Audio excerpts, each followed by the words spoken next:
या देवी सर्वभूतेषु मां भक्तिरूपेण संस्थिता नमस्तस्यै नमस्तस्यै नमस्तस्यै नमो नमः। जय माता दी दोस्तों, आप सभी का मेरे इस YouTube चैनल में हार्दिक स्वागत है। दोस्तों, आप सभी को पता है कि शारदीय नवरात्रि को शक्ति की आराधना का 9 दिनों का चलने वाला पर्व अब धीरे धीरे समाप्ति की ओर बढ़ रहा है और माता के भक्तों को महाअष्टमी और महानवमी का बेसब्री से इंतजार रहता है, क्योंकि नवरात्र की ये दोनों तिथियां ही सबसे ज्यादा महत्वपूर्ण मानी जाती हैं। माँ अष्टमी के दिन माता के विशेष पूजन अर्चन करके कन्या पूजन करने के बाद व्रत का पारण किया जाता है ताकि माँ का आशीर्वाद प्राप्त किया जाता है। दोस्तों, इन तिथियों में कंजक पूजन कैसे करना चाहिए और क्या नियम है, उसके उपरांत चैनल पर वीडियो अपलोड है, आप वहां पर जाकर देख सकते हैं। अब हम जानते हैं कि नवरात्रों में जो हमने कलश स्थापना की है उसके बारे में हम इस वीडियो में आज जानने वाले हैं। दोस्तों, आज हम इस वीडियो में बात करेंगे कि जो हमने कलश विसर्जन कब है और कलश विसर्जन हमें कैसे करना चाहिए, माता की चौकी अब हमें कब हटानी चाहिए और कलश में रखे नारियल का हमें क्या करना चाहिए और कलश का नारियल हमें तोड़ना चाहिए या नहीं, और माता की पूजा की सामग्री जो जो हमने यूज किया उसको हम कैसे इस्तेमाल करें। तो चलिए वीडियो शुरू करते हैं। दोस्तों, अगर आपको हमारी वीडियो अच्छी लगी हो तो लाइक और शेयर करें और चैनल को सब्सक्राइब करना ना भूलें और कमेंट बॉक्स में जय माता दी अवश्य लिखें। तो चलिए वीडियो शुरू करते हैं। दोस्तों, वैसे तो शारदीय नवरात्रे 15 अक्टूबर से प्रारंभ हुए थे और इसका समापन 24 अक्टूबर दिन मंगलवार दशमी की तिथि के दिन किया जाएगा। लेकिन कुछ लोग अष्टमी और नवमी तिथि पर कन्या पूजन करते हैं, तो वह माता की चौकी कलश विसर्जन भी कर देते हैं, जो कि एकदम से तुरंत बिल्कुल भी सही। आपके यहाँ अष्टमी पूजन पर कन्या पूजन किया जाता है या नवमी पर कन्या पूजन किया जाता है, तो एकदम से आप माता की चौकी और कलश को ना हटाएं। तो उसके लिए आपको, जैसे आपने माँ की कलश की स्थापना की है, वैसे ही विधिवत आपको कलश भी हटाना चाहिए। तो दोस्तों, सबसे पहले तो जो असली विधान है वो नवरात्रि के व्रत का वो दशमी तिथि के दिन किया जाता है और उसी दिन माँ दुर्गा की प्रतिमा का विसर्जन भी किया जाता है। और माँ दुर्गा की प्रतिमा का विसर्जन 24 अक्टूबर को सुबह 6:27 से लेकर सुबह के ही 8:42 तक रहेगा। उस दौरान आपको माता की प्रतिमा का विसर्जन करना चाहिए। आए दोस्तों, अब हम जान लेते हैं कि माता की चौकी अब हम कभी कब हटानी चाहिए। दोस्तों, अगर आपके यहाँ अष्टमी पूजी जाती है तो सबसे पहले तो आपको अष्टमी पूजन के दिन कन्या पूजन करने के बाद एकदम से आप माता की चौकी को ना हटाएं। आप सिर्फ माता की चौकी पर जो भी आपने मूर्ति प्रतिमा स्थापित की उसको हल्का सा हिला दें और जो आपने कल स्थापना की है उसको भी आप हल्का सा हिला दें और जो अखंड ज्योत आपने प्रज्वलित किया उसको भी आप हल्का सा हिला दें। लेकिन ध्यान रखें, एकदम से आप उसको बिल्कुल ना उठाएं, इस बात का विशेष ध्यान रखें, क्योंकि हम ये सारी चीजें दशमी के दिन ही हटाएंगे। लेकिन आप पूजन अर्चन करते रहें। सिर्फ हल्का सा हटा के भी हमने पूजा उपासना कर ली है, लेकिन असली में तो आप दशमी के तिथि के दिन ही इन चीजों को हटाएं, क्योंकि माता के आपने घर में स्थापना की है, भले ही आपने व्रत का पारण कर लिया हो और चाहे कन्या पूजन भी कर लिया हो, पर आप ये सब चीजें दशमी के दिन ही अपने घर से हटाएं। एकदम से ही अष्टमी तिथि या नवमी तिथि को पूज कर एकदम से ये सब चीजें ना हटाएं।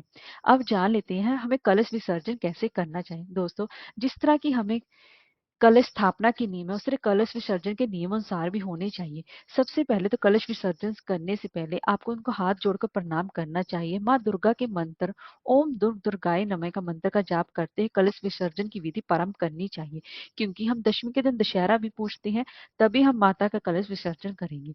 तो और नवरात्रि के दौरान कोई भी की हुई भूल चूक के लिए आप क्षमा प्रार्थना करें। अगर आपके यहाँ दशमी नहीं पूजती है तो आप अष्टमी की तिथि के दिन अगर आपने कलश कन्या पूजन कर लिया है तब आप नवमी के दिन कलश उठाएंगे। अगर आप अष्टमी और नवमी पर कन्या पूजन किया है तब आपके दशमी यहाँ पूजती है तो आप दशमी के दिन ही हटाएंगे। इस बात का विशेष ध्यान रखें। अब आप कलश के ऊपर जो भी सामान है अब उसको हम धीरे धीरे उठाने के लिए सबसे पहले तो जो हमने कलश के ऊपर सबसे पहले हमने नारियल लपेटा हुआ है चुनरी के साथ, जो चुनरी है उसको या तो आप अपने घर में कैश रखने वाली जगह पर बांध सकते हैं, या फिर आप किसी दरवाजे पर भी बांध सकती हैं। जहां पर आपका दिल करे आप इसको बांध सकते हैं। अगर नहीं बांधना चाहे तो आप इसका विसर्जन भी कर सकते हैं। और दोस्तों, अब जो हमने नारियल इस्तेमाल किया है उसको आप, या तो आप उसको कभी फोड़ना नहीं चाहिए, क्योंकि हम उसमें ही सभी देवी देवताओं को अपने घर में स्थापित है। कुछ लोग कलश पर रखे नारियल को फोड़ देते हैं, जो कि गलत है। आप ऐसा ना, या तो आप किसी किसी मंदिर में रखाएं, या तो आप किसी यहाँ विसर्जन कर दें।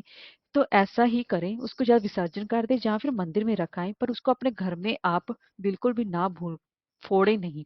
अब आपकी जो आपने कलश के जल में जो जल है उसको या तो आप अपने घर में थोड़ा थोड़ा सा छिड़क दें और अपने नहाने के पानी में इस्तेमाल करें।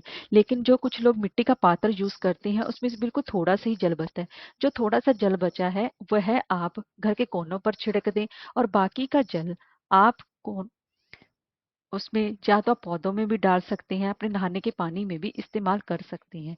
और जो आपने उसमें लौंग, इलायची, जो सुपारी डाली थी, 1 रुपए का सिक्का डाला था, लौंग का जोड़ा डाला था और हल्दी की गांठ डाली थी, उसको या तो आप पानी में विसर्जित कर दें, और जो सिक्का है उसको अपनी तिजोरी या कैश बॉक्स में रख लें, उसको संभाल कर रख लें। और जो हल्दी है, हल्दी की गांठ है, सुपारी है, उसको आप विसर्जित कर दें। और दोस्तों, इसके साथ ही जो कलश पर बंधा हुआ कलावा है उसको या तो आप अपने कैश रखने वाली जगह पर उस कलावे को आप बांध भी सकते हैं, या तो फिर आप किसी की पौधे की जड़ में आप रखाएं। ऐसा आपको कोई भी समस्या नहीं आएगी। और दोस्तों, जो हमने पूरण पात्र रखा था उसमें चावल रखे थे, जो आपने घर में पूजा में जितने भी चावल इस्तेमाल किए हैं उसको आप एक जगह रख लें और उसको किसी चिड़िया खाने के लिए जगह पर रखाएं, या फिर आप किसी मंदिर में दान कराएं। जो भी जैसे आपको सुविधा लगे आप वैसे उनको कर सकते हैं। और जो आपने पान के पत्ते से उसको, आम के पत्ते से या पान के पत्ते से ढका था, उसको आप विसर्जन कर दें, उसको आप अपने घर में ना रखें। और और जो आपने मिट्टी का बर्तन यूज किया है उसको आप बाद में पूजा के लिए इस्तेमाल कर सकती हैं। ऐसा आपको कुछ भी, कोई भी समस्या नहीं है। ऐसा करने से अब हम जान लेते हैं कि